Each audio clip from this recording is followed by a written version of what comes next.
안녕하십니까. 여러분들을 부자로 만들어드리는 부동산의 실전 모임회를 운영하고 있는 조성호 소장입니다. 반갑습니다. 자, 오늘은 10억이 있다라고 하면 무엇을 할까라는 주제를 가지고 이야기를 좀 해볼까 합니다. 자, 시작하기 앞서 좋아요, 구독 꼭 눌러주시는 거 잊지 마시고 알람도 꼭 눌러주시면 아주 감사하겠습니다. 자, 우리가 이제 현금 10억이 있다라고 하게 되면 도대체 무엇을 어떤 것을 해야 돼? 뭐 아파트를 사야 돼? 아니면은 뭐 조그만 건물을 사야 돼? 아니면 어디 뭐 조그만 그 상가를 하나 구입을 해야 돼? 뭐 여러 가지 생각들을 가질 수가 있습니다. 그리고 10억이라는 것이 있으면은 뭐 크게 할 수 있는 게 없다라고들 많이들 생각을 합니다.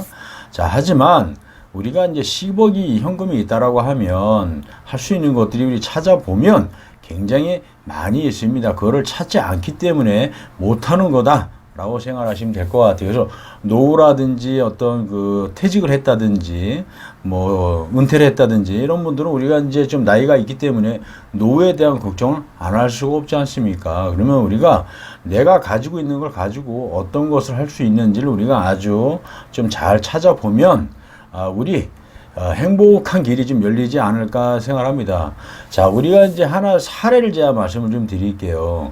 이제 저희 회원분인데 현금을 이제 10억 가지고 있었어요. 근데 이제 10억을 가지고 뭘 해야 될지 잘 모르다 보니까 이제 저희를 이제 찾아오셔서 만남을 가져서 여러 가지 각도로 해서 이제 방법을 좀 구상을 좀 했는데 이분 같은 경우는 이제 10억 현금 10억 가지고 한 20억짜리에 있는 건물을 하나 구입을 했습니다. 그래서 물론 뭐 좋고 큰 거는 구입을 하지 못했죠. 그래서 상가 주택으로 해서 구입을 좀 잘 해가지고 이제 지금 현재는 아주 안정적으로 잘 관리하면서 임대 수익도 발생을 하고 있는데 사실 현금 10억을 가지고 우리가 이제 단순하게 그것만 갖고서는 안 되지 않습니까? 그러면 거기에 대해서 또 대출을 이용해서 건물 같은 경우는 아무래도 지금 아파트라든지 어떤 이런 규제보다도 덜하기 때문에 어떤 나름대로 어떤 대출 규제가 조금 덜 합니다. 그래서 혜택을 좀 볼 수 있는 부분들이 좀 여러 가지가 있고, 그리고 그런 것뿐만이 아니라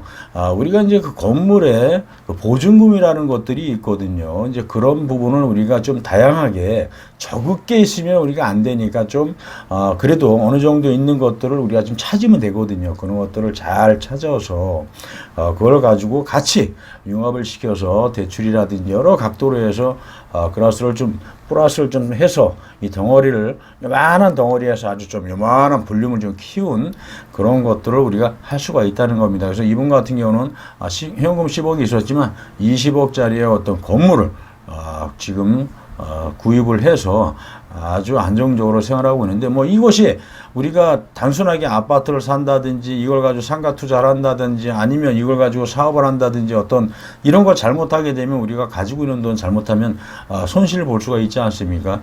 그래도 어쨌든 나이가 먹고 하면 이 부동산만큼 좋은 건 없습니다. 그리고 이 수익형 부동산에서도 어쨌든 최고의 곳은 건물이란 얘기입니다. 그래서 건물을 큰 건물도 있지만 아주 우리가 생각지 못한 다양한 상가 주택부터 해서 여러 가지들이 있다라는 겁니다. 그래서 우리가 10억만 갖고 있으면 강남도 진출할 수가 있는 겁니다. 이분 같은 경우도 강남에 물론 뭐 큰 건물 아니라고 제가 말씀을 드렸지만 조그만 걸로 해서 강남에 입성을 한 분이죠. 그러니까 우리가 뭐 강남이라고 해서 뭐 돈이 많아서 들어갈 수 있는 곳이 아니라는 겁니다. 찾아보면 아주 다양하게 많이 있어요. 그러니까 여러분들도 뭔가 한번 좀 목표를 가지고 뭔가를 하신다라고 하면 충분히 가능하고, 지금 현재 우리가 아파트 가격이 뭐 10억대, 뭐 20억대, 막 이런 것들도 되게 많이 있습니다. 대체적으로 요즘에는 뭐 3, 4억대가 그 이상이지 않습니까? 그러면 그런 걸 가지고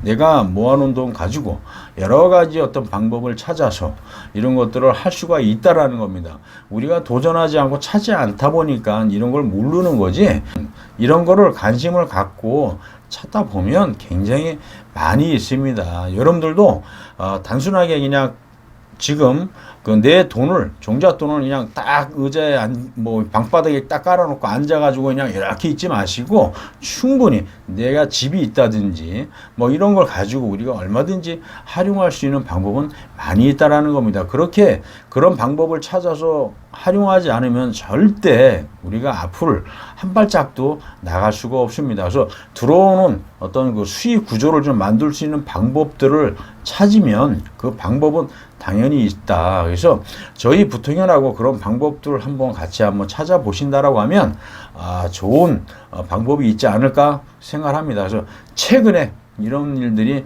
많이들 일어나고 있어요. 조그만 종잣돈을 가지고 이걸 가지고 어떻게 해야 될지. 그래서 여러 가지를 이제 종합적으로 분석을 좀 통해서 방법을 찾으면 된다라는 겁니다. 자, 여러분들도 건물주에 도전 한번 해봅시다. 저희하고.